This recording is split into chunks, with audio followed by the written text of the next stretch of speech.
যে আসলে শিক্ষাই, ইসলামী শিক্ষাও শিক্ষা, ইংরেজি শিক্ষাও শিক্ষা, ম্যাথামেটিক্সও শিক্ষা, সায়েন্সও শিক্ষা, আর্টসও শিক্ষা, কমার্সও শিক্ষা, যতক্ষণ না সেটা কোরআন সুন্নাহর সাথে সাংঘর্ষিক হয়। সব কিছুই জ্ঞান।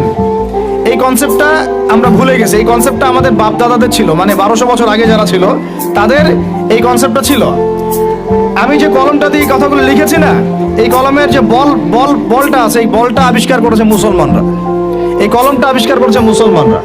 এই যে কফিটা খাইতে খাইতে আমি এটা লিখছি, এই কফিটা আবিষ্কার করেছে মুসলমানরা।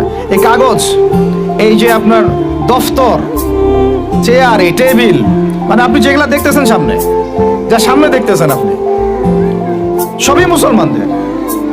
ক্যামেরা, আলোর প্রতিবিম্ব, প্রতিচ্ছবি, রক্ত সংবহন যন্ত্র, আপনার কেমিস্ট্রি, আপনার জ্যোতির্বিদ্যা, আপনার কি বলবো ফিলোসফি, এটা নিয়ে আরেকটা লেকচার দেওয়া যাবে ইনশাল্লাহ, আরেকদিন দিব এটা দিয়ে আপনার